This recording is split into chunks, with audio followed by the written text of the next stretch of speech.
ઓમ નમો ભગવતે વાસુદેવાય. જય શ્રી કૃષ્ણ મિત્રો, ઉત્સવનો મહિમા ચેનલમાં આપનું સ્વાગત છે.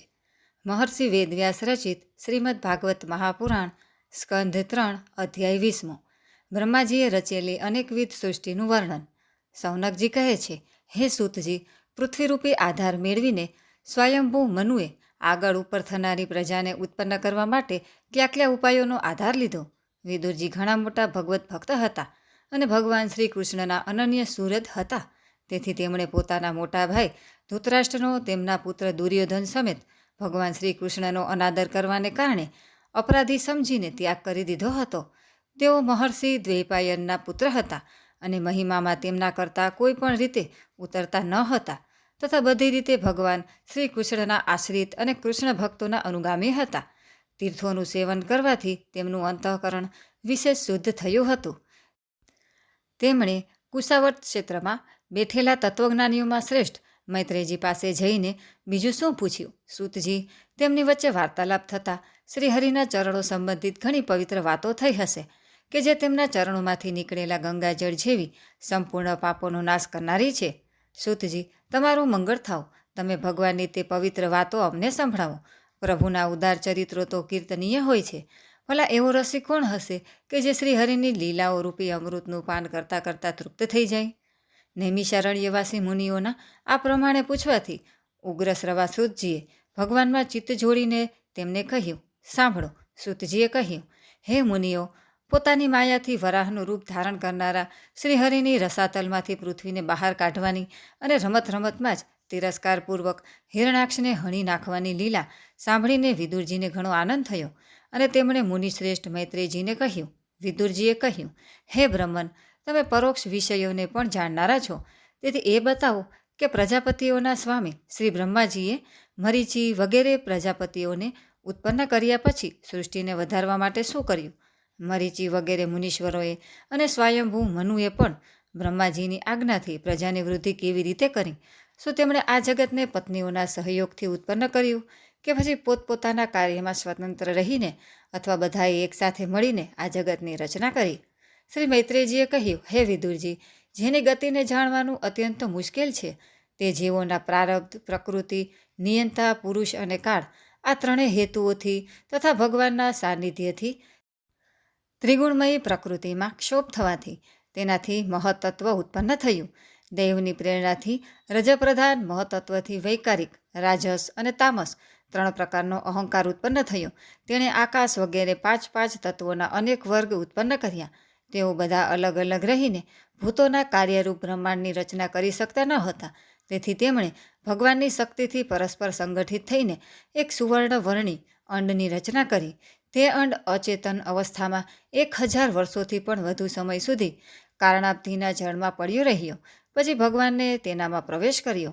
તેનામાં અધિષ્ઠિત થવાથી તેમની નાભીમાંથી સહસ્ત્ર સૂર્યો જેટલું અત્યંત દૈદીપ્યમાન એક કમળ પ્રગટ થયું કે જે સમસ્ત જીવ સમુદાયનો આશ્રય હતું. તેનામાંથી સ્વયં બ્રહ્માજીનો પણ પ્રાદુર્ભાવ થયો છે. બ્રહ્માંડના ગર્ભરૂપી જળમાં શયન કરનારા શ્રી નારાયણ દેવે જ્યારે બ્રહ્માજીના અંતઃકરણમાં પ્રવેશ કર્યો ત્યારે તેઓ અગાઉના કલ્પોમાં પોતે જ નિશ્ચિત કરેલી નામરૂપમય વ્યવસ્થા અનુસાર લોકોની રચના કરવા લાગ્યા. સૌથી પહેલાં તેમણે પોતાની છાયાથી તામિસ્ત્ર, અંધતામિસ્ત્ર, તમ, મોહ અને મહામોહ એમ 5 પ્રકારની અવિદ્યા ઉત્પન્ન કરી. બ્રહ્માજીને પોતાનું તે તમોમય શરીર સારું લાગ્યું નહીં, તેથી તેમણે તેને ત્યજી દીધું. ત્યારે જેનાથી ભૂખ તરસની ઉત્પત્તિ થાય છે એવા રાત્રિરૂપી શરીરને તેનાથી ઉત્પન્ન થયેલા યક્ષો અને રાક્ષસોએ અપનાવી લીધું. તે સમયે ભૂખ તરસથી વ્યાકુળ થઈને તેઓ બ્રહ્માજીને ખાવા દોડ્યા અને કહેવા લાગ્યા, આને ખાઈ જાઓ, આનું રક્ષણ ના કરો, કારણ કે તેઓ ભૂખ તરસથી વ્યાકુળ થઈ રહ્યા હતા. બ્રહ્માજીએ ગભરાઈને જઈને તેમને કહ્યું, અરે યક્ષ, રાક્ષસો, તમે મારા સંતાન છો, તેથી મારું ભક્ષણ ના કરો, મારું રક્ષણ કરો. તેમનામાંથી જેમણે કહ્યું કે ભક્ષણ કરો તેઓ યક્ષ થયા અને જેમણે કહ્યું કે રક્ષણ ન કરો તેઓ રાક્ષસ કહેવાયા. પછી બ્રહ્માજીએ સાત્વિક તેજથી દૈદીપ્યમાન થઈને મુખ્ય દેવતાઓની રચના કરી. તેમણે ક્રીડા કરતાં કરતાં બ્રહ્માજીના ત્યજી દેવાથી તેમનું તે દિવસરૂપી પ્રકાશમય શરીર અપનાવી લીધું. ત્યાર પછી બ્રહ્માજીએ પોતાના જગન ભાગમાંથી નાભીનો નિમ્ન ભાગ કામાસક્ત અસુરો ઉત્પન્ન કર્યા. તેઓ અત્યંત કામલોલુપ હોવાને કારણે ઉત્પન્ન થતાં જ મૈથુન માટે બ્રહ્માજી તરફ ગયા.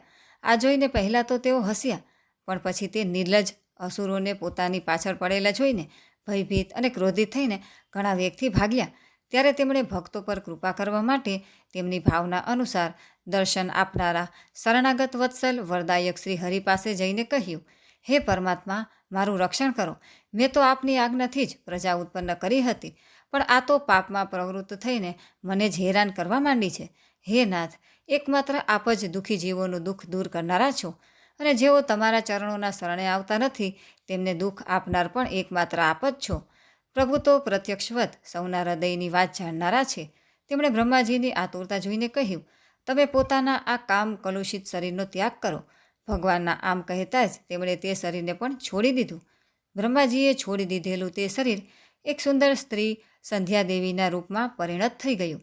તેના ચરણકમળોના ઝાંઝર ઝણઝણી રહ્યા હતા. તેની આંખો મધીલી થઈ રહી હતી અને કમર કટી મેખલાની ઘૂઘરીઓથી સુશોભિત સજેલી સાડીથી ઢંકાયેલી હતી. તેના ઉપસેલા સ્તન એવી રીતે એકબીજા સાથે જોડાયેલા હતા કે તેમની વચ્ચે કોઈ અંતર જ રહેવા પામ્યું ન હતું. તેનું નાક અને તેની દંતાવલી ઘણા જ સુઘડ હતા, તથા તે મધુર મધુર સ્મિત કરતી અસુરો પ્રત્યે હાવભાવપૂર્ણ દ્રષ્ટિથી જોઈ રહી હતી.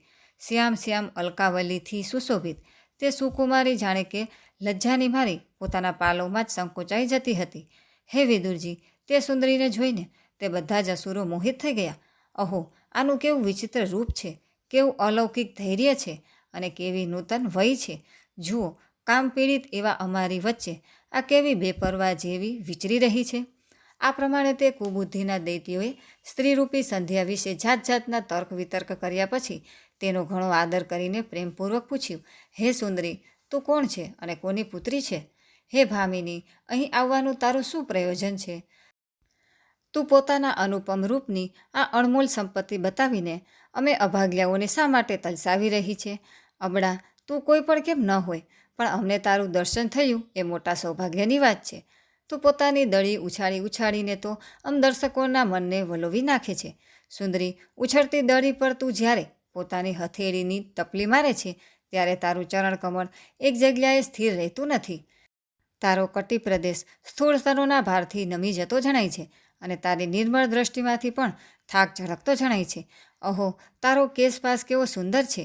આ પ્રમાણે સ્ત્રી રૂપે પ્રગટ થયેલી તે સાંજવેળાની સંધ્યાએ તેમને અત્યંત કામાસક્ત કરી દીધા અને તે મૂઢોએ તેને કોઈ રમણી રત્ન સમજીને અપનાવી લીધી. ત્યારબાદ બ્રહ્માજીએ ગંભીર ભાવે હસીને પોતાની તેજોમય મૂર્તિમાંથી, કે જે પોતાના સૌંદર્યનું જાણે પોતે જ આસ્વાદ કરતી હતી, તેમાંથી ગંધર્વો અને અપ્સરાઓને ઉત્પન્ન કર્યા. તેમણે જ્યોત્સના રૂપી પોતાના તે તેજોમય પ્રિય શરીરનો ત્યાગ કર્યો. તેને જ વિશ્વાવસુ વગેરે ગંધર્વોએ પ્રસન્નતાપૂર્વક અપનાવી લીધું.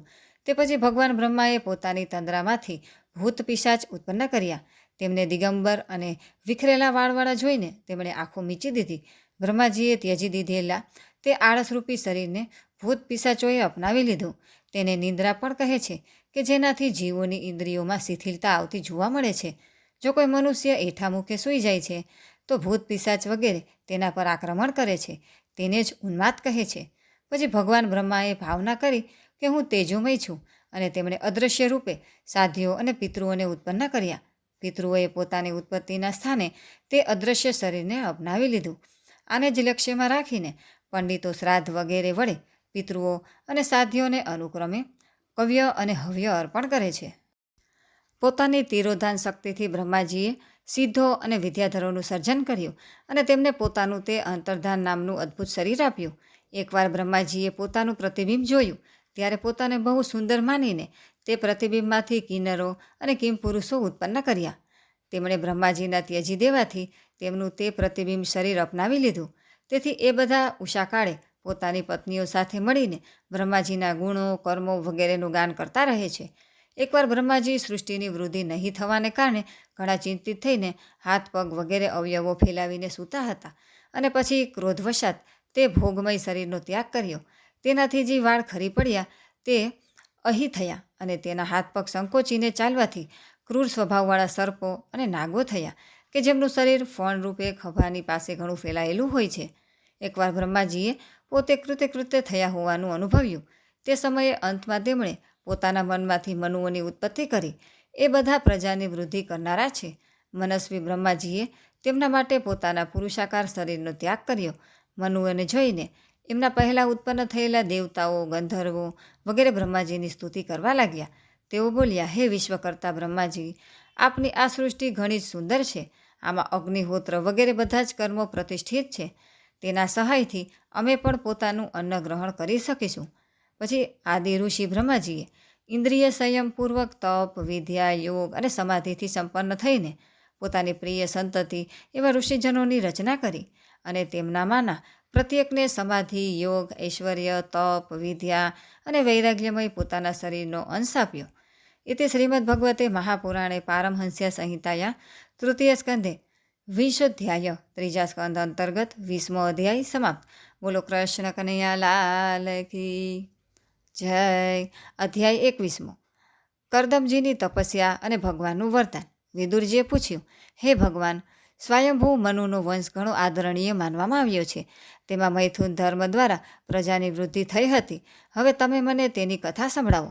હે બ્રહ્મન, તમે કહ્યું હતું કે સ્વયંભૂ મનુના પુત્રો પ્રિયવ્રત અને ઉત્તાનપાદે 7 દ્વીપોવાળી પૃથ્વીનું ધર્મપૂર્વક પાલન પોષણ કર્યું હતું તથા તેમની પુત્રી કે જે દેવહૂતિ નામે વિખ્યાત હતી તેને કરદમ પ્રજાપતિ સાથે પરણાવવામાં આવી હતી.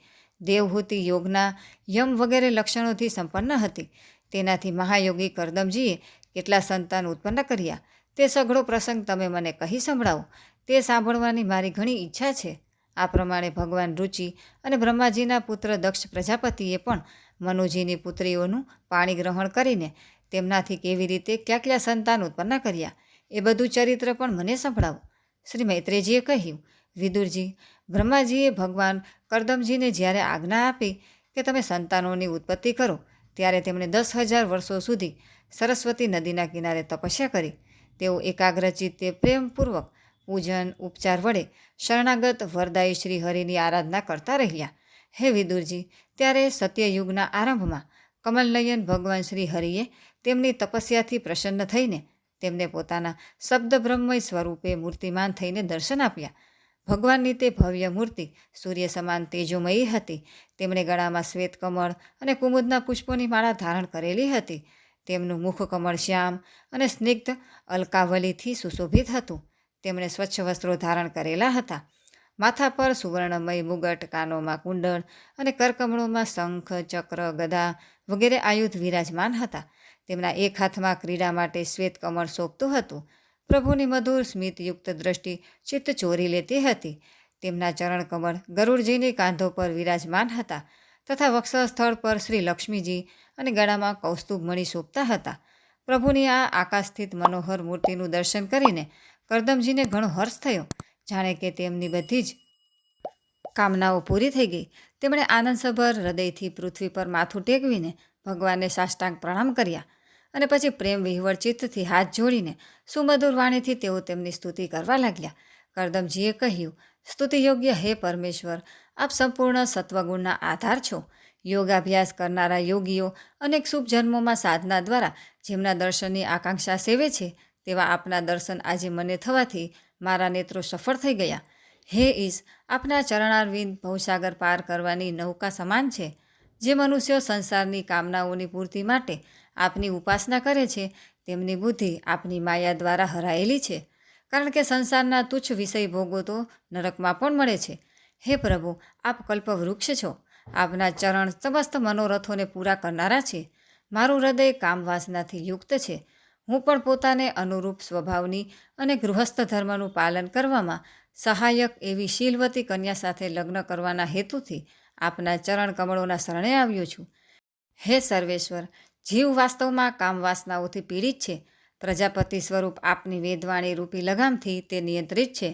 હે ધર્મમૂર્તિ, તેનું જ અનુગમન કરતો રહીને હું પણ આપના આજ્ઞા પાલન રૂપી ઉપહારથી આપની પૂજા કરું છું. હે પ્રભુ, આપણા ભક્તો વિષયાસક્ત લોકોને અને તેમના જ માર્ગનું અનુસરણ કરનારા મારા જેવા કર્મજળ પશુઓને જરા પણ ગણતરીમાં લીધા વગર આપના ચરણોની જ છત્રછાયાનો આશ્રય લે છે તથા આપના ગુણગાન રૂપી માદક સુધાનું જ પરસ્પર પાન કરીને પોતાના ભૂખ, તરસ વગેરે દેહ ધર્મોનું શમન કરતા રહે છે. હે પ્રભુ, આ કાળચક્ર ઘણું પ્રબળ છે. સાક્ષાત બ્રહ્મ જ તેના ઘૂમવાની ધરી છે. અધિક માસ સહિત 13 મહિનાઓ આરા છે. 360 દિવસો જોડ છે. 6 ઋતુઓ નેમી છે. અનંત ક્ષણો પળો વગેરે એમાં પત્રાકાર ધારાઓ છે. તથા 3 ચાતુર્માસ તેની આધારભૂત નાભી છે. અત્યંત વેગવાન સંવત્સરૂપી આ કાળચક્ર જળ ચેતન જગતના આયુષ્યનું છેદન કરતું રહીને ઘૂમ્યા કરે છે, પરંતુ તે આપના ભક્તોના આયુષ્યનો હ્રાસ કરી શકતું નથી. હે ભગવાન, જેવી રીતે કરોળિયો પોતે ઝાડને ફેલાવે છે, તેનું રક્ષણ કરે છે અને અંતે તેને ગળી જાય છે, તેવી જ રીતે આપ એકલા જ જગતની રચના કરવા માટે પોતાનાથી અભિન્ન પોતાની યોગમાયાનો સ્વીકાર કરીને તેનાથી અભિવ્યક્ત થયેલી પોતાની સત્વગુણ વગેરે શક્તિઓ વડે પોતે જ આ જગતના સર્જન, પાલન અને સંહાર કરો છો. હે પ્રભુ, બ્રહ્મરૂપે સર્વવ્યાપી હોવા છતાં આપે પ્રસન્ન થઈને અમને પોતાની તુલસીમાલા મંડિત માયાને લીધે પરિચ્છિન્ન જેવી દેખાતી સગુણ મૂર્તિ રૂપે દર્શન આપ્યા છે. આપ અમને ભક્તોને જે શબ્દાદિત વિષય સુખો આપો છો તેઓ માયિક હોવાને કારણે જો કે આપને રૂચતા નથી, તો પણ પરિણામે અમારું શુભ કરવા માટે તે અમને પ્રાપ્ત થાઓ. હે નાથ, આપ સ્વરૂપથી નિષ્ક્રિય છો, છતાં પણ માયા દ્વારા સઘળા સંસારનો વ્યવહાર ચલાવનારા છો, તથા થોડી સરખી ઉપાસના કરનારા પર પણ અભિષ્ટ વસ્તુઓની વર્ષા કરતા રહો છો. આપના ચરણ કમળ વંદનીય છે. હું આપને વારંવાર નમસ્કાર કરું છું. શ્રી મૈત્રેયજી કહે છે, આ પ્રમાણે કરદમ ઋષિએ પ્રેમપૂર્વક ભગવાનની સ્તુતિ કરી ત્યારે ભગવાનની ભ્રમરો સ્મિતસભર કટાક્ષથી ચંચળ થઈ રહી હતી. તેવા ગરુડ પર વિરાજેલા કમળના ભગવાન પોતાની અમૃતતુલ્ય વાણીથી કહેવા લાગ્યા. શ્રી ભગવાને કહ્યું, જેના માટે તમે આત્મસંયમ વગેરે દ્વારા મારી આરાધના કરી છે, તેની વ્યવસ્થા મેં તમારા હૃદયના ભાવને જાણી લઈને પહેલેથી જ કરેલી છે. હે પ્રજાપતિ, મારી આરાધના તો ક્યારેય નિષ્ફળ જતી નથી. વળી જેમનું ચિત્ત નિરંતર એકાંત રૂપે મારામાં જ જોડાયેલું રહે છે, તેવા તમારા જેવા મહાત્માઓ વડે કરાયેલી ઉપાસના તો સવિશેષપણે અધિક ફળ આપનારી છે. પ્રસિદ્ધ યશસ્વી સમ્રાટ સ્વયંભૂ મનુ બ્રહ્માવર્તમાં રહીને 7 સમુદ્રોવાળી સઘળી પૃથ્વીનું શાસન કરે છે. વિપ્રવર, તે પરમ ધર્મજ્ઞ મહારાજ મનુ મહારાણી શત્રુપા સાથે તમને મળવા માટે પરમ દિવસે અહીં આવશે. તેમની રૂપ, યૌવન, શીલ અને ગુણોથી સંપન્ન શ્યામલોચના એક પુત્રી આ સમયે વિવાહ યોગ્ય છે. હે પ્રજાપતિ, તમે સર્વથા તેને યોગ્ય છો, તેથી તેઓ તમને જ તે કન્યા અર્પણ કરશે. હે બ્રહ્મન, ગત અનેક વર્ષોથી તમારું અંતઃકરણ જેવી પત્ની મેળવવા સમાહિત રહ્યું છે, હવે તરત જ તે રાજકન્યા તેવી જ પત્ની થઈને તમારી ઈચ્છા પ્રમાણે સેવા કરશે. તે તમારા તેજને પોતાના ગર્ભમાં ધારણ કરીને તેનાથી 9 પુત્રીઓને જન્મ આપશે અને પછી તમારી તે પુત્રીઓથી લોકરીતિ અનુસાર મરીચી વગેરે ઋષિઓ પુત્રો ઉત્પન્ન કરશે. તમે પણ મારી આજ્ઞાનું સારી રીતે પાલન કરવાથી શુદ્ધ ચિત્તના થઈને પોતાના બધા કર્મોનું ફળ મને અર્પણ કરીને મને જ પ્રાપ્ત કરશો. જીવો પર દયા કરતા રહીને તમે આત્મજ્ઞાન પ્રાપ્ત કરશો અને પછી સૌને અભયદાન આપીને પોતાના સમેત સમસ્ત જગતને મારામાં અને મને તમારામાં સ્થિત જોશો. હે મહામુનિ, હું પણ પોતાની અંશકલા રૂપે તમારા તેજ દ્વારા તમારી પત્ની દેવહૂતિના ગર્ભમાં અવતરીને સાંખ્યશાસ્ત્રની રચના કરીશ. શ્રી મૈત્રેયજી કહે છે, હે વિદુરજી, કરદમ ઋષિ સાથે આ પ્રમાણે વાર્તાલાપ કરીને ઇન્દ્રિયોના અંતર્મુખ થવાથી પ્રગટ થનારા શ્રીહરિ સરસ્વતી નદીથી ઘેરાયેલા બિંદુ સરોવર તીર્થમાંથી પોતાના લોકમાં પધારી ગયા. ભગવાનના સિદ્ધ માર્ગથી બધી જ સિદ્ધેશ્વરો પ્રશંસા કરે છે. કરદમજીના દેખતા તેઓ પોતાના લોકમાં સીધાવી ગયા. તે સમયે ગરુડજીની પાંખોમાંથી સામવેદની જે આધારભૂત ઋચાઓ નીકળી રહી હતી તેમને તેઓ સાંભળતા જતા હતા. હે વિદુરજી, શ્રી હરિના સીધાવી ગયા પછી ભગવાન કરદમ તેમના બતાવેલા સમયની પ્રતીક્ષા કરતા રહીને બિંદુ સરોવર પર જ રોકાઈ ગયા. હે વીરશ્રેષ્ઠ, આ બાજુ મનુ મહારાજ પણ મહારાણી શત્રુપા સાથે સુવર્ણજરિત રથ પર સવાર થઈને તથા તે રથ પર પોતાની પુત્રીને પણ બેસાડીને પૃથ્વી પર વિચરણ કરતાં કરતાં જે દિવસ ભગવાને બતાવ્યો હતો તે જ દિવસે શાંતિપરાયણ મહર્ષિ કરદમના તે આશ્રમે જઈ પહોંચ્યા. સરસ્વતીના જળથી ભરેલું આ બિંદુ સરોવર તે સ્થાન છે કે જ્યાં પોતાના શરણાગત ભક્ત કરદમ પ્રત્યે ઉત્પન્ન થયેલી અત્યંત કરુણાથી વશીભૂત થયેલા ભગવાનના નેત્રોમાંથી આંસુઓના બિંદુ પડ્યા હતા. આ તીર્થ ઘણું પવિત્ર છે. તેનું જળ કલ્યાણમય અને અમૃતતુલ્ય મધુર છે તથા મહર્ષિઓ હંમેશા તેનું સેવન કરે છે. તે સમયે બિંદુ સરોવર પાવિત્ર વૃક્ષો અને વેલીઓથી ઘેરાયેલું હતું કે જેમનામાં જાત જાતની બોલી બોલનારા પવિત્ર પશુ પક્ષીઓ રહેતા હતા. તે સ્થાન બધી જ ઋતુઓના ફળો અને ફૂલોથી સંપન્ન હતું અને સુંદર વનરાજી પણ તેની શોભા વધારતી હતી. ત્યાં ટોળે ટોળા મત્ત પક્ષીઓ કલરવ કરી રહ્યા હતા. મત્ત ભમરાઓ ઘુમરાઈ રહ્યા હતા. ઉન્મત્ત મયુરો પોતાના પીછા ફેલાવીને નટની જેમ નૃત્ય કરી રહ્યા હતા અને મત્ત કોકિલ કુહુ કુહુ કરીને જાણે કે એકબીજાને બોલાવી રહ્યા હતા. તે આશ્રમ કદંબ, ચંપક, અશોક, કરંજ, બકુલ, અસન, કુંદ, મંદાર, કુટજ અને નવા નવા આમ્ર વૃક્ષોથી અલંકૃત હતો. ત્યાં કારંડવ, બતક વગેરે જળ પર તરનારા પક્ષી, હંસ, કુરર, જળમરઘો, સારસ, ચક્રવાક અને ચકોર મધુર સ્વરે કલરવ કરી રહ્યા હતા. હરણ, સુવર, સાહુડી, નીલગાય, હાથી, લંગૂર, સિંહ, વાનર, નોળિયા, કસ્તુરી મૃગ વગેરે પશુઓથી પણ તે આશ્રમ ઘેરાયેલો હતો. આદિરાજ મહારાજ મનુએ પુત્રી સહિત તે ઉત્તમ તીર્થમાં પહોંચીને જોયું કે મુનિવર કરદમ અગ્નિહોત્રીથી પરિવારીને બેઠા હતા.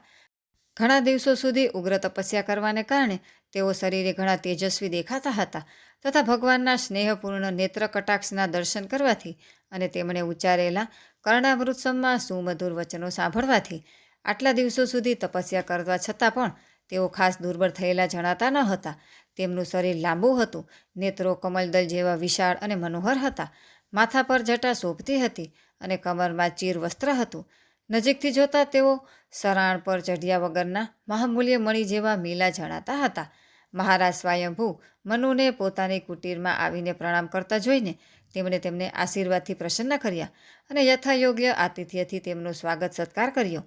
તેમની પૂજા સ્વીકારીને જ્યારે મનુ સ્વસ્થ ચિત્તે આસન પર બેઠા ત્યારે મુનિવર કરદમે ભગવાનની આજ્ઞાનું સ્મરણ કરીને તેમને મધુર વાણીથી પ્રસન્ન કરતા આ પ્રમાણે કહ્યું, હે દેવ, તમે ભગવાન વિષ્ણુની પાલન શક્તિ રૂપે રાજા છો. તેથી તમારું હરવું ફરવું નિસંદેહપણે સજ્જનોના રક્ષણ માટે અને દુષ્ટોના સંહાર માટે જ હોય છે. તમે સાક્ષાત વિશુદ્ધ વિષ્ણુ સ્વરૂપ છો તથા ભિન્ન ભિન્ન કાર્યો માટે સૂર્ય, ચંદ્ર, અગ્નિ, ઇન્દ્ર, વાયુ, યમ, ધર્મ, વરુણ વગેરે રૂપ ધારણ કરો છો. તમને નમસ્કાર છે. તમે મળી જડિત જયદાયક રથ પર સવાર થઈને પોતાના પ્રચંડ ધનુષ્યનો ટંકાર કરતા રહીને તે રથના ગડગડાટથી જ પાપીઓને ભયભીત કરી મૂકો છો અને પોતાના સૈન્યના ચરણોથી રગદોળાયેલા ભૂમંડળને કંપાવતા કંપાવતા પોતાની તે વિશાળ સેનાને સાથે લઈને પૃથ્વી પર સૂર્યની જેમ વિચરણ કરો છો. જો તમે આમ ન કરો તો ચોર લૂંટારાઓ ભગવાને બનાવેલી વર્ણાશ્રમ ધર્મની મર્યાદાને તત્કાળ નષ્ટ કરી દે તથા વિષય લોલુપ નિરંકુશ મનુષ્ય થકી સર્વત્ર અધર્મ ફેલાઈ જાય. જો તમે સંસાર પરત્વે નિશ્ચિંત થઈ જાઓ તો આ લોક દુરાચારીઓના સકંજામાં સપડાઈને નષ્ટ થઈ જાય. તેમ છતાં હે વીર શ્રેષ્ઠ, હું તમને પૂછું છું કે અત્યારે અહીં તમારું આગમન કયા પ્રયોજનથી થયું છે. મારા માટે જે આજ્ઞા હશે તેને હું નિષ્કપટ ભાવે સહર સ્વીકારી લઈશ. ઇતિ શ્રીમદ ભગવતે મહાપુરાણે પારમહંસ્યા સંહિતાયા તૃતીય સ્કંધે 21મો અધ્યાય. ત્રીજા સ્કંધ અંતર્ગત 21મો અધ્યાય સમાપ્ત. બોલો કૃષ્ણ કનૈયા લાલ કી જય. અધ્યાય 22મો. દેવહૂતિ સાથે કરદમ પ્રજાપતિનું લગ્ન. શ્રી મૈત્રેયજી કહે છે, હે વિદુરજી, આ પ્રમાણે જ્યારે કરદમજીએ મનુના સમસ્ત ગુણો અને કર્મોની શ્રેષ્ઠતાનું વર્ણન કર્યું ત્યારે તેમણે થોડા સંકોચ સાથે તે નિવૃત્તિપરાયણ મુનિને કહ્યું. મનુએ કહ્યું, હે મુનિવર, વેદમૂર્તિ ભગવાન બ્રહ્માએ પોતાના વેદમય વિગ્રહના રક્ષણ માટે તપ, વિદ્યા અને યોગથી સંપન્ન તથા વિષયોમાં અનાસક્ત એવા તમને બ્રાહ્મણોને પોતાના મુખમાંથી ઉત્પન્ન કર્યા છે અને પછી તે સહસ્ત્ર ચરણોવાળા વિરાટ પુરુષે તમારા રક્ષણ માટે જ પોતાની સહસ્ત્ર ભુજાઓમાંથી અમને ક્ષત્રિયોને ઉત્પન્ન કર્યા છે. આ પ્રમાણે બ્રાહ્મણો તેમનું હૃદય અને ક્ષત્રિયો તેમનું શરીર કહેવાય છે. આમ એક જ શરીરથી સંબંધિત હોવાને કારણે પોતપોતાનું અને એકબીજાનું રક્ષણ કરનારા તે બ્રાહ્મણો અને ક્ષત્રિયોનું રક્ષણ વાસ્તવમાં તો શ્રી હરિ જ કરે છે કે જેઓ સમસ્ત કાર્ય કારણરૂપ હોવા છતાં પણ વાસ્તવમાં નિર્વિકાર છે.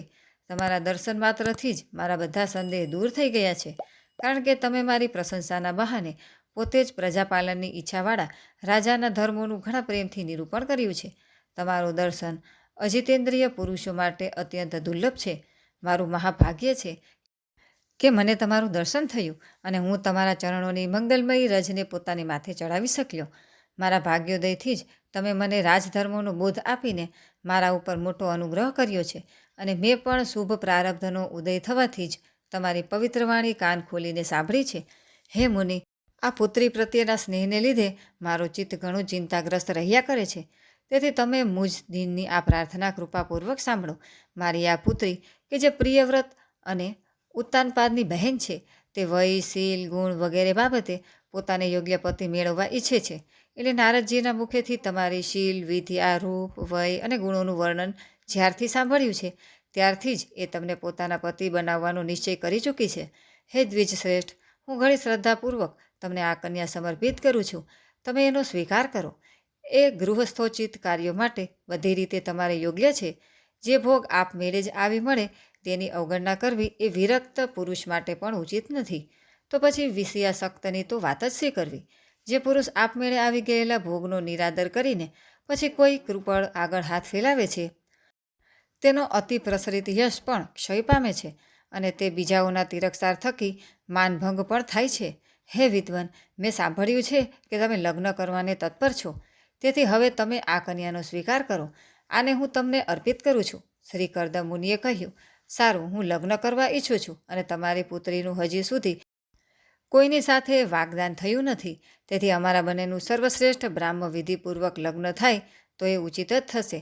હે રાજન, વેદોક્ત લગ્ન વિધિમાં પ્રસિદ્ધ ગૃહણામી તે ઇત્યાદિ મંત્રોમાં દર્શાવેલો જે કામ છે તે તમારી આ પુત્રી સાથે મારો સંબંધ થવાથી સફળ થશે. જે પોતાની દેહકાંતિથી આભૂષણો વગેરેની શોભાને પણ તિરસ્કૃત કરી રહી છે, તેવી તમારી આ પુત્રીનો આદર કોણ નહીં કરે? એકવાર એ પોતાના મહેલની છત પર દડો રમી રહી હતી. દડા પાછળ અહીં તહીં દોડવાને કારણે તેની આંખો ચંચળ બની રહી હતી તથા પગના ઝાંઝર મધુર ઝંકાર કરતા હતા. તે સમયે તેને જોઈને ગંધર્વ વિશ્વાવસુ મોહવશ બેભાન થઈને પોતાના વિમાનમાંથી હેઠો પડ્યો હતો. તે જ આ અત્યારે અહીં પોતે આવીને પ્રાર્થના કરી રહી છે. આવી પરિસ્થિતિમાં કયો સમજુ પુરુષ એનો સ્વીકાર ન કરે? આ તો તમારી સાક્ષાત શ્રી સ્વયંભૂ મનુ મહારાજની લાડકી પુત્રી અને ઉત્તાનપાદની વહાલી બહેન છે તથા રમણીઓમાં રત્નતુલ્ય છે. જે લોકોએ ક્યારેય શ્રી લક્ષ્મીજીના ચરણોની ઉપાસના કરી નથી, તેમને તો આનું દર્શન પણ ન થઈ શકે. તેથી હું તમારી આ સાધ્વી પુત્રીનો અવશ્ય સ્વીકાર કરીશ, પણ એક શરત સાથે કે જ્યાં સુધી તેને સંતાન નહીં થાય ત્યાં સુધી જ હું ગૃહસ્થ ધર્મ અનુસાર તેની સાથે રહીશ અને ત્યાર પછી ભગવાને બતાવેલા સંન્યાસ પ્રધાન હિંસા રહિત શમ, દમ વગેરે ધર્મોને જ વધુ મહત્ત્વ આપીશ. જેમનાથી આ વિલક્ષણ જગતની ઉત્પત્તિ થઈ છે, જેમનામાં એ લીન થઈ જાય છે અને જેમના આશ્રયે એ સ્થિત છે, તે પ્રજાપતિઓના પણ પતિ એવા ભગવાન શ્રી અનંત જ મને તો સૌથી અધિક માન્ય છે. શ્રી મૈત્રેયજી કહે છે, પ્રચંડ ધનુર્ધારી વિદુરજી, કરદમજી ફક્ત આટલું જ કહી શક્યા. પછી તેઓ હૃદયમાં ભગવાન કમલનાભનું ધ્યાન ધરતા ધરતા મૌન થઈ ગયા. તે સમયે તેમના મંદ સ્મિતયુક્ત મુખકમળને જોઈને દેવહૂતિનું ચિત્ત લોભાયું. મનુએ જોયું કે આ સંબંધમાં મહારાણી શત્રુપા અને રાજકુમારીની સ્પષ્ટ સંમતિ છે. તેથી તેમણે અનેક ગુણોથી સંપન્ન કરદમજીને તેમના જેવી ગુણવતી કન્યાનું પ્રસન્નતાપૂર્વક દાન કરી દીધું. મહારાણી શત્રુપાએ પણ પુત્રી અને જમાઈને ઘણા પ્રેમપૂર્વક ઘણા બધા કિંમતી વસ્ત્રો, આભૂષણો અને ગૃહસ્થીને ઉપયોગી વાસણ વગેરે દહેજમાં આપ્યા. આ પ્રમાણે સુયોગ્ય વરને પોતાની પુત્રી આપીને મહારાજ મનુ નિશ્ચિંત થઈ ગયા. પ્રસ્થાન વેળાએ તેનો વિયોગ નહીં સહી શકવાને કારણે તેમણે ઉત્કંઠાવશ વિહ્વળચિત્તના થઈને તેને છાતી સરથી ચાપી અને બેટી બેટી કહીને રડવા લાગ્યા. તેમની આંખોમાંથી આંસુઓની વર્ષા થઈ અને તેનાથી તેમણે દેવહૂતિના માથાના બધા વાળ ભીંજવી દીધા. પછી તે મુનિશ્રેષ્ઠ કરદમજીને પૂછીને તેમની આજ્ઞા લઈને રાણીની સાથે રથ પર સવાર થયા અને પોતાના સેવકો સહિત ઋષિકુળ વડે સેવાયેલી સરસ્વતી નદીના બંને કિનારાઓ પરના મુનિઓના આશ્રમોનું સૌંદર્ય નિહાળતા નિહાળતા પોતાની રાજધાનીમાં પ્રસ્થાન કરી ગયા. જ્યારે બ્રહ્માવર્તની પ્રજાને એ સમાચાર મળ્યા કે તેમના સ્વામી આવી રહ્યા છે, ત્યારે તે અત્યંત આનંદિત થઈને સ્તુતિ ગીતો અને વાદ્યવાદન સાથે તેમનું સ્વાગત કરવા માટે બ્રહ્માવર્તની રાજધાનીમાંથી બહાર આવી બધા પ્રકારની સંપત્તિઓથી યુક્ત બહર્ષમતી નગરી મનુની રાજધાની હતી કે જ્યાં પૃથ્વીને રસાતલમાંથી લઈ આવ્યા પછી શરીર કંપાવતી વખતે શ્રી વરાહ ભગવાનના રૂવાટા ખરી પડ્યા હતા. તે રૂવાટા જ નિરંતર હર્યા ભર્યા રહેનારા કુશ અને કાશ થયા કે જેમના વડે મુનિઓએ યજ્ઞમાં વિઘ્ન નાખનારા દૈત્યોનો તિરસ્કાર કરીને યજ્ઞો વડે ભગવાન યજ્ઞ પુરુષની આરાધના કરી છે. મહારાજ મનુએ પણ શ્રી વરાહ ભગવાન દ્વારા ભૂનિરૂપી નિવાસ સ્થાન પ્રાપ્ત થવાથી આ જ સ્થાનમાં કુશ અને કાશની બરહી બિછાવીને શ્રી યજ્ઞ ભગવાનની પૂજા કરી હતી. જે બરહિસ્મતીપુરીમાં મનુ નિવાસ કરતા હતા તેમાં પહોંચીને તેમણે પોતાના ત્રિતાપ નાશક ભવનમાં પ્રવેશ કર્યો. ત્યાં પોતાની પત્ની અને પોતાના સંતાનો સહિત તેઓ ધર્મ, અર્થ અને મોક્ષને અનુકૂળ ભોગો ભોગવવા લાગ્યા. પ્રાતઃકાળ થતાં પોતાની પત્નીઓ સમેત ગંધર્વો તેમનું ગુણગાન કરતા હતા, પરંતુ મનુ તેમાં આસક્ત ન થતા પ્રેમપૂર્ણ હૃદયથી શ્રીહરિની કથાઓ જ સાંભળ્યા કરતા હતા. તેઓ ઈચ્છાનુસાર ભોગોનું નિર્માણ કરવામાં કુશળ હતા, પરંતુ મનનશીલ અને ભગવત પરાયણ હોવાને કારણે ભોગો તેમને લેશ માત્ર પણ વિચલિત કરી શકતા ન હતા. ભગવાન વિષ્ણુની કથાઓનું શ્રવણ, ધ્યાન, રચના અને નિરૂપણ કરતા રહેવાને કારણે મન્વંતરને વ્યતીત કરનારી તેમની ક્ષણો ક્યારેય વ્યર્થ જતી ન હતી. આ પ્રમાણે પોતાની જાગ્રત વગેરે ત્રણેય અવસ્થાઓને અથવા ત્રણેય ગુણોને અભિભૂત કરીને તેમણે ભગવાન વાસુદેવના કથા પ્રસંગમાં પોતાના મન્વંતરના 71 ચતુર્યુગ પૂરા કરી દીધા. વ્યાસસૂત વિદુરજી, જે મનુષ્ય શ્રીહરિને આશ્રિત રહે છે, તેને શારીરિક, માનસિક, દૈવિક, માનુષિક અથવા ભૌતિક દુઃખો કેવી રીતે કષ્ટ પહોંચાડી શકે? મનુ નિરંતર સમસ્ત પ્રાણીઓના હિતમાં હત રહેતા હતા. મુનિઓના પૂછવાથી તેમણે મનુષ્યોના તથા સમસ્ત વર્ણો અને આશ્રમોના અનેકવિધ મંગલમય ધર્મોનું પણ વર્ણન કર્યું છે. જગતના સર્વપ્રથમ સમ્રાટ મનુ મહારાજ વાસ્તવમાં કીર્તનને યોગ્ય હતા. આમ મેં તેમના અદ્ભુત ચરિત્રનું વર્ણન કર્યું. હવે તેમની પુત્રી દેવહૂતિનો પ્રભાવ સાંભળો. ઇતિ શ્રીમદ્ભગવતે મહાપુરાણે પારમહંસ્યા સંહિતાયા તૃતીય સ્કંધે દ્વાવિંશોધ્યાય ત્રીજા સ્કંધ અંતર્ગત 22મો અધ્યાય સમાપ્ત. બોલો કૃષ્ણ કનૈયા લાલ કી જય.